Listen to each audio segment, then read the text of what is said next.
महंगा कैमरा, महंगी lights, DSLR, सिर्फ ये सारी चीजें खरीद के यूज कर लेने से तुम एकदम से कोई बहुत बड़े फिल्म मेकर या कंटेंट क्रिएटर नहीं बन पाओगे। एंड अगर कुछ टाइम बाद बन भी गया और तुमने हाई लेवल कंटेंट क्रिएट कर भी लिया, तब भी तुम एक कोर इंपॉर्टेंट चीज को मिस कर दोगे, विच इज बूटस्ट्रैपिंग। यानी कि तुम्हारे पास करंटली जो छोटे छोटे रिसोर्सेज है उन्हीं को यूज करके बड़ा आउटपुट लेके आना। एंड इस सिनेरियो में ये है अपने पॉकेट में रखे स्मार्टफोन से ही डीएसएलआर जैसा आउटपुट लेके आना। अब हाँ, तुम जैसे जैसे अपनी स्किल्स को इंप्रूव करते जाओगे तुम्हें प्रोफेशनल इक्विपमेंट्स की भी जरूरत पड़ेगी, पर वो कहते हैं ना, बूंद बूंद से ही सागर बनता है।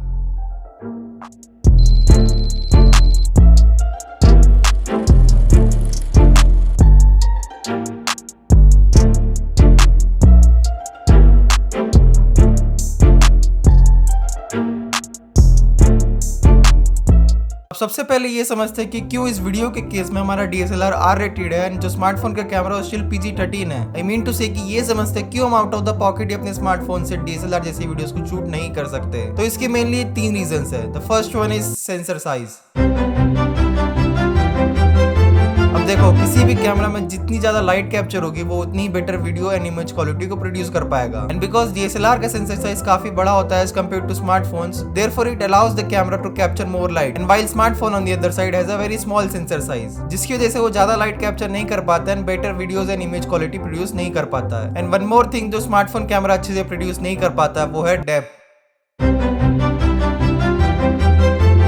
डेप्थ को अगर सरल भाषा में बोलूं तो बैकग्राउंड ब्लर। डीएसएलआर में तुम अलग अलग लेंसेज यूज कर सकते हो जिनमें तुम अपर्चर के साथ खेल के रियलिस्टिक बैकग्राउंड ब्लर को अचीव कर सकते हो, जिससे तुम्हारा सब्जेक्ट बैकग्राउंड से सेपरेट होता है, तुम्हारी ऑडियंस का सारा अटेंशन और फोकस तुम्हारे सब्जेक्ट पे आ जाता है। बट स्मार्टफोन के कैमराज में तुम ना ही ऐसे लेंसेज चेंज कर सकते हो और ना ही तुम्हारे वीडियोस में प्रोफेशनल डेप्थ आता है कोई। एंड द लास्ट थिंग जिसकी वजह से तुम्हारी स्मार्टफोन की वीडियोस अनप्रोफेशनल लगती है वो है डिजिटल प्रोसेसिंग।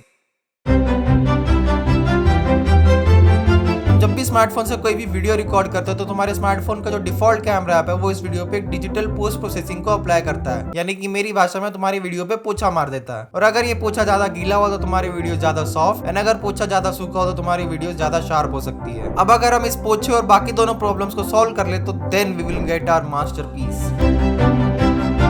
अब सबसे पहली प्रॉब्लम जो थी that was sensor size and light captured. तो तुम इसमें अपने स्मार्टफोन का सेंसर साइज तो नहीं बढ़ा सकते, जो चीज तुम बढ़ा सकते हो वो है लाइट कैप्चर। तो तुम्हें बेसिकली अपनी लाइटिंग को फिक्स करना है। लाइटिंग के लिए तुम्हें सबसे पहले स्टार्ट करना होगा अंधेरे से। सबसे पहले जहां भी तुम शूट कर रहे हो उस रूम की या उस जगह की सारी लाइट्स ऑफ कर दो। It's just like a blank canvas जब तुम पेंटिंग स्टार्ट करते हो उससे पहले। And then throw in your key light. Key light का मतलब है तुम्हारे पूरे शॉट की जो मेन प्राइमरी लाइट होगी, एंड इसके लिए तुम्हें जरूरत पड़ेगी एक 30,000 रुपए की।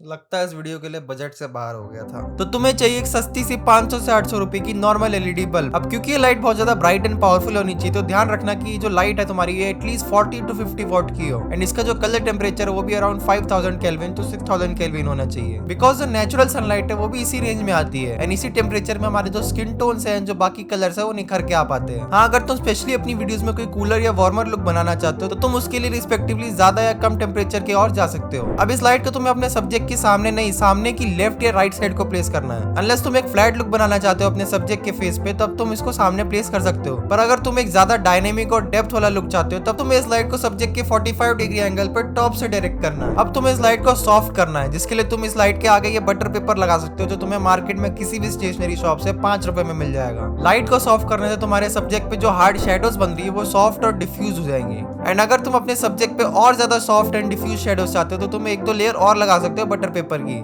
जितनी ज्यादा लेयर्स उतनी सॉफ्ट लाइट। अब अगर तुम्हें ये लग रहा हो कि तुम्हारे सब्जेक्ट पे काफी ज्यादा शेडोज आ रही है जो तुम यहाँ पे यूज कर सकते हो फिल लाइट, एंड इसके लिए तुम एक डेडिकेटेड लाइट भी यूज कर सकते हो, बट सिंपली तुम एक व्हाइट कार्डबोर्ड या फिर व्हाइट पीस ऑफ पेपर को भी यूज कर सकते हो। एंड ये ध्यान रखना कि अगर तुम डेडिकेटेड लाइट को यूज कर रहे हो तो वो लाइट तुम्हारी की लाइट से कम पावरफुल होनी चाहिए, वरना वही सेम फ्लैट लुक फिर से क्रिएट हो जाएगा। अब यहाँ पे मैं जितनी भी लाइट्स बताने वाला हूँ उसके लिए जरूरी नहीं तुम कोई महंगा ट्राइपॉड या महंगा स्टैंड लो। तुम थोड़ा सा जुगाड़ लगा के अपनी लाइट्स को किसी ज्यादा हाइट वाली चीज पे रख सकते हो, जैसे कि अलमीरा या फिर बुक शेल्फ, एंड उसी के आगे जो बटर पेपर है उसको तुम किसी क्लिप से या टेप से भी अटैच कर सकते हो। मैं भी अभी यही सेम टेक्निक यूज कर रहा हूँ। मैंने अपने 50 वॉट के बल्ब को एक पुराने अलमीरा के अंदर प्लेस कर रखा है, एंड अलमीरा के गेट्स को खोल के उसके ऊपर 2 बटर पेपर की लेयर्स लगा रखे हैं, जिससे मेरे पास ये एक जाइंट सॉफ्ट बॉक्स बन जाता है। हाँ, इससे तुम्हें एक ड्रॉबैक जरूर होगा कि हर बार तुम्हें सब्जेक्ट को अपने लाइट के पास लेके जाना पड़ेगा, रेदर देन कि तुम लाइट को अपने सब्जेक्ट के पास लेके आओ। अब ये तो हो गया की लाइट। बट इस वीडियो को और बेटर बनाने के लिए इसमें थोड़ी सी RGB लाइट्स ऐड करते हैं एंड ऐड करते हैं अपनी रिम लाइट, जो कि तुम्हारे सब्जेक्ट की एज को लाइट करती है, तुम्हारे सब्जेक्ट के अराउंड एक रिम ऑफ लाइट को क्रिएट करती है, जिसके लिए तुम ये RGB पैनल्स को खरीद सकते हो, जो तुम्हें तुम्हारे लोकल मार्केट में या फिर ऑनलाइन स्टोर में 200 रुपए की प्राइस के अराउंड में मिल जाएंगे।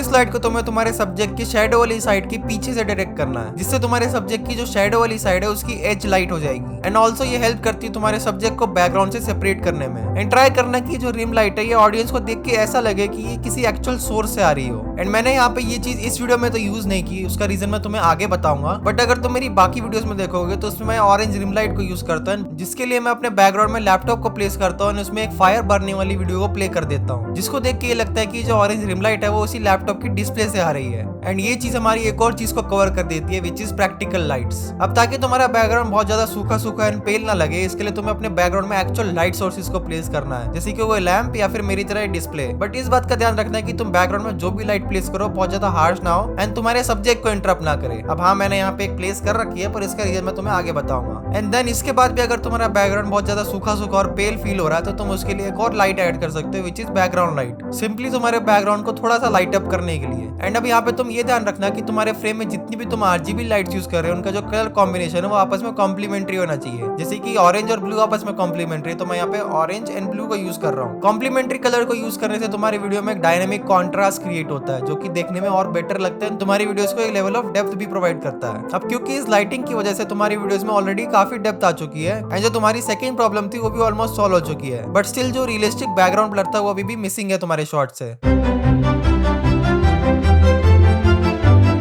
जिसको फिक्स करने के लिए हम पोस्ट में एडिट करते हैं वीडियो के ऊपर एक एडजस्टमेंट लेयर बना सकते हैं एंड इसके ऊपर ये गॉसियन ब्लर वाले इफेक्ट को ड्रैग एंड ड्रॉप कर सकते हैं। देन इसमें जो ब्लर लेंथ वाली वैल्यू उसको चेंज करके तुम्हें अराउंड 30 कर देना है। उसके बाद तुम्हें एक इन्वर्टेड मास्क क्रिएट करना है अपने सब्जेक्ट के अराउंड, ताकि तुम्हारे सब्जेक्ट के बाहर की चीजें सिलेक्टेड हो। एंड अब तुम्हारी वीडियोस में बैकग्राउंड ब्लर भी आ गया है। अब इस चीज को अचीव करने का एक और मेथड है कि तुम्हारे आजकल जो डिफॉल्ट कैमरा ऐप में जो ये बैकग्राउंड ब्लर वाले ऑप्शंस देखने को मिल रहे हैं तुम इनको यूज कर सकते हो। बस डिफॉल्ट कैमरा ऐप से रिकॉर्ड करते हुए ये ध्यान रखना कि तुम्हारे रिकॉर्ड बटन प्रेस करने से पहले जितने भी तुम्हारे कैमरा ऐप के AI ब्यूटिफिकेशन वाले फीचर्स है वो सारे ऑफ हो। बट स्टिल ये हमारे नेक्स्ट प्रॉब्लम के सोल्यूशन को कन्फ्लिक्ट करता है, which is shoot manual. Shooting manually will give you the full control of your camera and जो डिजिटल प्रोसेसिंग वाली प्रॉब्लम है वो भी इससे सॉल्व हो जाएगी, बिकॉज हम यूज करने वाले थर्ड पार्टी एप्स जिनमें less to no digital processing होती है। अब यहाँ पे थर्ड पार्टी एप्स में तुम्हारे पास बहुत सारे ऑप्शंस है, बट मैं पर्सनली प्रेफर करता हूँ फिल्मिक प्रो को। बट सिंस फिल्मिक प्रो एक पेड ऐप है तो मैं प्रेफर करूंगा कि तुम लोग ओपन कैमरा जैसे ऐप को यूज करो। अब तुम्हें मैनुअली वीडियो शूट करने के लिए video resolution, frame rate, ISO, white balance, colour temperature, focus, exposure, shutter speed, इन सारी चीजों को सेट करना होगा। अब यहाँ पे मैनुअल कैमरा सेटिंग्स में डिटेल में कवर नहीं करूंगा क्योंकि वो अपने आप में एक बहुत वास्ट टॉपिक है और इसको फिर किसी अगले एपिसोड में कवर करेंगे। बट मैं यहाँ पे तुम्हें बेसिक्स बताने वाला हूँ कि तुम्हें इन चीजों को किस किस वैल्यू पे सेट करना है। वीडियो रेजोल्यूशन के लिए तुम्हारा स्मार्टफोन जो भी मैक्सिमम क्वालिटी रिकॉर्ड कर सके उसको सेट कर लो। देन फ्रेम रेट के लिए नॉर्मली 24 या 25 FPS को सिलेक्ट कर लो, बिकॉज ये तुम्हें एक सिनेमैटिक फील देता है। अनलेस तुम्हें स्लो मोशन शूट करना हो then you can go for higher frame rates like 60 और 120 FPS। देन तुम्हें शटर स्पीड को अपने closest to the double of your frame rate पे सेट करना है। फॉर एग्जांपल अगर तुम्हारा फ्रेम रेट 24 या 25 FPS है तो इनका डबल होगा 48 एंड 50। बट सिंस इनसे जो क्लोजेस्ट वैल्यू अवेलेबल है तुम्हारे शटर स्पीड की सेटिंग में वो है 1/50, तो तुम्हें उस सिनेरियो में अपने शटर स्पीड को 1/50 पे सेट करना होगा। देन तुम्हें तुम्हारे ISO को हमेशा 100 पे रखना है। अगर तुम्हें लग रहा हो कि तुम्हारा शॉट बहुत ज्यादा डार्क है तब तुम इसको इंक्रीज कर सकते हो, but this should be your last option, because ISO तुम्हारे शॉट में डिजिटल ब्राइटनेस को ऐड करता है। ज्यादा हायर वैल्यूज पे जाने से तुम्हारी वीडियो में नॉइज एंड गेन्स आ सकते हैं। सो अगर तुम ISO को बढ़ा भी रहे हो तो मेक श्योर कि तुम ज्यादा हायर वैल्यूज पे ना जाओ। व्हाइट बैलेंस के लिए तुम्हारी जो की लाइट है तुम्हें उसका कलर टेम्परेचर चेक करना है, वही सेम वैल्यू अपने व्हाइट बैलेंस में सेट कर देनी है। लाइक फॉर एग्जांपल अगर मेरी लाइट का टेम्परेचर है 6500 केल्विन तो मेरे को सेम 6500 केल्विन की वैल्यू व्हाइट बैलेंस में सेट करनी है। एंड फाइनली फोकस को अपने सब्जेक्ट पे सेट करके तुम एक्सपोजर के साथ खेल के देख सकते हो according to the overall brightness of your shot. And then तुम्हें रिकॉर्ड बटन प्रेस करने से पहले इन सभी वैल्यूज को लॉक करके रखना है ताकि रिकॉर्डिंग करते हुए वैल्यूज अपने आप चेंज ना हो। And then finally you can hit record. अब इन सारी चीजों को फॉलो करने से तुम्हें तुम्हारा मास्टरपीस तो मिल जाएगा, बट इस मास्टरपीस को मोनालिसा बनाने के लिए तुम्हें पोस्ट में एडिट करते हुए अपने कलर ग्रेडिंग का मैजिक यूज करना पड़ेगा। एंड ये जादू की छड़ी मैं फिर किसी और अलग वीडियो में चलाऊंगा, बट याद रखना जादू तो सिर्फ हाथों की सफाई है जो कि आती है प्रैक्टिस से। तो practice, improve and bootstrap before going pro.